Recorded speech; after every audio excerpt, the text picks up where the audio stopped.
ನಮಸ್ಕಾರ ವೀಕ್ಷಕರೇ, digital Kannada official ಚಾನಲ್ಗೆ ಸ್ವಾಗತ. ವೀಕ್ಷಕರೇ, ನೀವು ಲೈಕ್ಸ್ ನೀಡಿ ನಮ್ಮ ಚಾನಲನ್ನು ಸಬ್ಸ್ಕ್ರೈಬ್ ಮಾಡಿದರೆ ಇನ್ನೂ ಅನೇಕ ಸ್ಟೋರಿಗಳನ್ನು ನಿಮ್ಮ ಮುಂದೆ ತರೋದಕ್ಕೆ ನಮಗೆ ಎನರ್ಜಿ ನೀಡಿದ ಹಾಗಾಗುತ್ತೆ. ಸೊ ಪ್ಲೀಸ್ ಸಬ್ಸ್ಕ್ರೈಬ್ ಮಾಡೋದು ಮಾತ್ರ ಮರಿಬೇಡಿ. ವೀಕ್ಷಕರೇ, ಬರ್ಮುಡಾ ಟ್ರಯಾಂಗಲ್ ಬಗ್ಗೆ ನೀವು ಕೇಳಿರ್ಬೋದು. ಅದೊಂದು ತುಂಬಾ ಅಪಾಯಕಾರಿ ಜಾಗ. ಈ ಜಾಗದ ಸೃಷ್ಟಿಕರ್ತ ನಮ್ಮ ಸನಾತನ ಧರ್ಮದಲ್ಲಿ ಬರುವ ಬಜರಂಗಬಲಿ ಅಥವಾ ಹನುಮಂತ ಎಂದು ಹೇಳಲಾಗ್ತಾ ಇದೆ.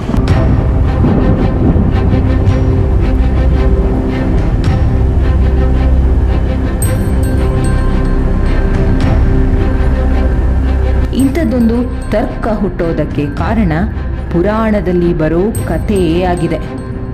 ಮೊದಲಿಗೆ ಈ ಬರ್ಮುಡಾ ಟ್ರಯಾಂಗಲ್ ಅಂದ್ರೇನು, ಅದೆಲ್ಲಿದೆ, ಅದ್ಯಾಕೆ ಅಪಾಯಕಾರಿ ಜಾಗ ಅನ್ನೋದನ್ನ ಸಂಕ್ಷಿಪ್ತವಾಗಿ ತಿಳ್ಕೊಳ್ಳೋಣ.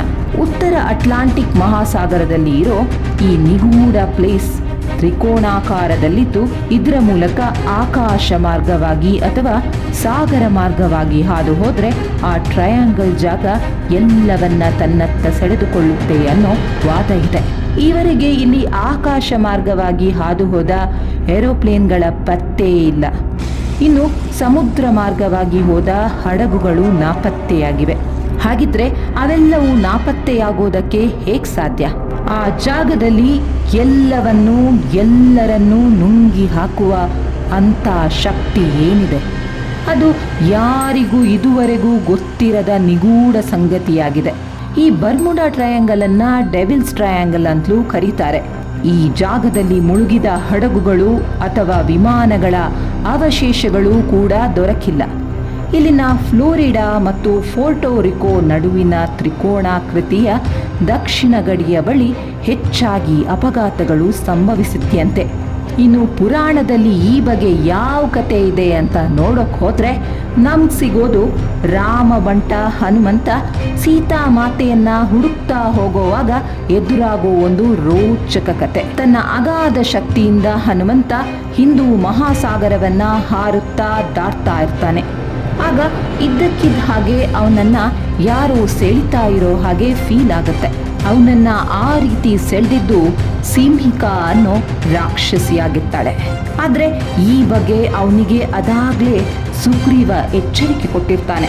ನಮ್ಮನ್ನ ಸೆಳೆಯೋ ಅಂತ ಶಕ್ತಿ ಇರುವ ಒಂದು ದೈತ್ಯಾಕಾರದ ಜೀವಿ ಸಾಗರದಲ್ಲಿದೆ ಎಂದು ಸುಗ್ರೀವ ಹನುಮಂತನಿಗೆ ಎಚ್ಚರಿಕೆ ಕೊಟ್ಟಿರ್ತಾನೆ. ಇನ್ನು ಈ ಸಿಂಹಿಕಾ ಯಾರು, ಅವಳದ್ದೇನು ಶಕ್ತಿ ಅನ್ನೋದನ್ನ ನೋಡ್ತಾ ಹೊರಟಾಗ ಸಿಗುವಂಥ ಕತೆ ಏನಪ್ಪ ಅಂದರೆ, ಈ ಸಿಂಹಿಕಾ ಬ್ರಹ್ಮದೇವನನ್ನ ಒಲಿಸಿಕೊಳ್ಳೋದಕ್ಕೆ 1000 ವರ್ಷಗಳ ಕಾಲ ತಪಸ್ಸು ಮಾಡ್ತಾಳೆ. ಕೊನೆಗೂ ಅವಳ ತಪಸ್ಸಿಗೆ ಮೆಚ್ಚಿ ಪ್ರತ್ಯಕ್ಷನಾಗೋ ಬ್ರಹ್ಮ ನಿನಗೇನು ಬರಬೇಕು ಕೇಳು ಅನ್ನುತ್ತಾನೆ.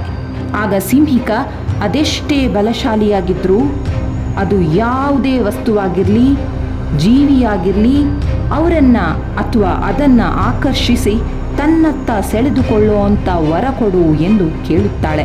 ಭಕ್ತರು ಕೇಳಿದ ವರಗಳನ್ನು ಬ್ರಹ್ಮ ಕೊಡಲೇಬೇಕಾಗತ್ತೆ. ತಥಾಸ್ತು ಎಂದು ಹೇಳಿ ಬ್ರಹ್ಮ ಅದೃಶ್ಯನಾಗ್ತಾನೆ. ಬ್ರಹ್ಮದೇವರು ಕೊಟ್ಟಂತ ವರದಿಂದ ಸಿಂಹಿಕಾ ಅದೆಂಥದ್ದೇ ಜೀವಿಯಾಗಿದ್ರೂ ಹಿಂದೂ ಮಹಾಸಾಗರದಲ್ಲಿ ಆ ಮಾರ್ಗವಾಗಿ ಹೋಗುವ ಎಲ್ಲವನ್ನ ಅವುಗಳ ನೆರಳಿನಿಂದಲೇ ಗ್ರಹಿಸಿ ತನ್ನತ್ತ ಆಕರ್ಷಿಸಿ ನುಂಗಿ ಹಾಕ್ತಾ ಇರ್ತಾಳೆ. ಅದಕ್ಕೆ ಅವಳನ್ನ ಛಾಯಾಗ್ರಾಹಿ ಅಂತಲೂ ಕರೀತಿದ್ರು. ಹೀಗೆ ಹನುಮಂತ ಆ ಮಾರ್ಗವಾಗಿ ಲಂಕೆಗೆ ಹೋಗ್ತಿರುವಾಗ ಅವನನ್ನು ಸೆಳೆಯೋದಕ್ಕೆ ಅವಳು ಮುಂದಾಗ್ತಾಳೆ. ಆದರೆ ಹನುಮಂತನನ್ನ ಸೋಲಿಸೋದು ಮಾತ್ರ ಅದ್ಯಾವುದೇ ಜೀವಿಗಾದ್ರೂ ಅದು ಅಸಾಧ್ಯವಾದ ಮಾತು. ಸಿಂಹಿಕಾ ಬಗ್ಗೆ ಮೊದಲೇ ತಿಳ್ಕೊಂಡಿದ್ದ ಹನುಮಂತ ಅವಳೊಡನೆ ಯುದ್ಧಕ್ಕೆ ಮುಂದಾಗ್ತಾನೆ. ಹನುಮಂತನ ಶಕ್ತಿಯ ಬಗ್ಗೆ ಗೊತ್ತಿರದ ಸಿಂಹಿಕಾ ಅವನನ್ನು ನುಂಗೋದಕ್ಕೆ ಪ್ರಯತ್ನಿಸ್ತಾಳೆ. ಆದರೆ ಸಿಂಹಿಕಾ ದೊಡ್ಡ ಬಾಯಿ ತೆರೆದಷ್ಟು ಅದಕ್ಕಿಂತಲೂ ದೊಡ್ಡದಾಗಿ ಹನುಮಂತ ಬೆಳೀತಿರ್ತಾನೆ. ಒಂದು ಕ್ಷಣ ಹನುಮಂತನಿಗೆ ಇವಳನ್ನ ಮಟ್ಟ ಹಾಕೋದಕ್ಕೆ ದೇಹಬಲ ಮಾತ್ರ ಅಲ್ಲ, ಬುದ್ಧಿಶಕ್ತಿಯೂ ಬೇಕು ಎಂಬುದನ್ನು ಅರ್ಥ ಮಾಡಿಕೊಂಡು ಕ್ಷಣಾರ್ಧದಲ್ಲಿ ಪರ್ವತಾಕಾರವಾಗಿದ್ದೋನು ಹೆಬ್ಬೆರಳ ಗಾತ್ರಕ್ಕೆ ಬಂದು ಅವಳ ಬಾಯಿಯ ಮೂಲಕ ಹೊಟ್ಟೆ ಪ್ರವೇಶಿಸಿ ಅವಳನ್ನ ಸೋಲಿಸುತ್ತಾನೆ. ಸಿಂಹಿಕಾ ಹನುಮಂತನಿಗೆ ಹೆದರಿ ಅಲ್ಲಿಂದ ಜಾಗ ಖಾಲಿ ಮಾಡಿ ಯಾವುದೋ ಅಜ್ಞಾತ ಸ್ಥಳಕ್ಕೆ ಓಡಿ ಹೋದ್ಲು ಅನ್ನೋ ವಾದವೂ ಇದೆ. ಹಾಗೆ ಓಡಿ ಹೋದವಳೆ ಈಗ ಬರ್ಮುಡಾ ಟ್ರಯಾಂಗಲ್ ಜಾಗದಲ್ಲಿ ವಾಸವಾಗಿದ್ದು ಆ ಮಾರ್ಗವಾಗಿ ಬರುವ ಎಲ್ಲವನ್ನು ತನ್ನತ್ತ ಸೆಳೆಯುತ್ತಿದ್ದಾಳೆ ಎನ್ನಲಾಗ್ತಿದೆ.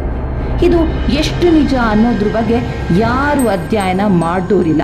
ಆದರೆ ಈ ಕತೆಗೂ ಈಗ ಬರ್ಮುಡಾ ಟ್ರಯಾಂಗಲ್ನಲ್ಲಿ ನಡೀತಿರೋ ಕತೆಗೂ ಸಾಮ್ಯತೆ ಇರೋದಂತೂ ಸತ್ಯ. ಅಷ್ಟೇ ಅಲ್ಲದೆ ಇನ್ನೊಂದು ಕಥೆಯ ಪ್ರಕಾರ ರಾಕ್ಷಸ ರಾಜ ರಾವಣ ತನ್ನ ಹೊಕ್ಕುಳಲ್ಲಿ ಅಮರತ್ವದ ಮಣಿಯೊಂದನ್ನ ಹೊಂದಿದ್ದ ಅನ್ನೋದು ಎಲ್ರಿಗೂ ಗೊತ್ತಿರೋ ಕತೆ. ಪ್ರಭು ಶ್ರೀರಾಮ ರಾವಣನ ಹೊಕ್ಕುಳಕ್ಕೆ ಬಾಣ ಹೊಡೆದು ರಾಕ್ಷಸ ರಾಜ ರಾವಣನನ್ನ ಕೊಲ್ಲುತ್ತಾನೆ ಅನ್ನೋ ಕಥೆಯನ್ನ ನಾವೆಲ್ಲರೂ ತಿಳ್ಕೊಂಡಿದ್ದೇವೆ. ಒಮ್ಮೆ ಪಡೆದ ಶಕ್ತಿಯನ್ನ ಬಳಕೆ ಮಾಡಬಹುದೇ ಹೊರತು ಅದನ್ನ ನಾಶಪಡಿಸೋದಕ್ಕೆ ಸ್ವತಃ ದೇವರಿಂದಲೂ ಸಾಧ್ಯವಿಲ್ಲ. ಆ ಕಾರಣಕ್ಕೆ ರಾವಣ ಸತ್ತ ನಂತರ ಆ ಮಣಿಯನ್ನ ಬೇರೆಲ್ಲಾದ್ರೂ ಸಂರಕ್ಷಿಸಿಡಬೇಕು ಅನ್ನೋದು ದೇವಾನುದೇವತೆಗಳ ಒಕ್ಕೊರಲ ಬೇಡಿಕೆಯಾಗಿರುತ್ತೆ. ಆ ಕೆಲಸವನ್ನ ಎಲ್ಲರೂ ಹನುಮಂತನಿಗೆ ಒಪ್ಪಿಸ್ತಾರೆ. ಹನುಮಂತ ಅದನ್ನ ಆಳವಾದ ಸಮುದ್ರದಲ್ಲಿ ಎಲ್ಲೋ ಒಂದು ಕಡೆ ಬಚ್ಚಿಡ್ತಾನೆ. ಅಂದು ಹನುಮಂತ ಮಣಿಯನ್ನ ಬಚ್ಚಿಟ್ಟ ಸ್ಥಳವೇ ಈ ಬರ್ಮುಡಾ ಟ್ರಯಾಂಗಲ್. ಆ ಮಣಿ ತ್ರಿಕೋನಾಕಾರವಾಗಿತ್ತು ಮತ್ತು ಅದರ ಆಕರ್ಷಣಾ ಶಕ್ತಿಯಿಂದಲೇ ಇಂದಿಗೂ ಆ ಜಾಗದಲ್ಲಿ ನಿಗೂಢ ಘಟನೆಗಳು ಸಂಭವಿಸ್ತಾ ಇದೆ ಅಂತಲೂ ಹೇಳಲಾಗುತ್ತೆ.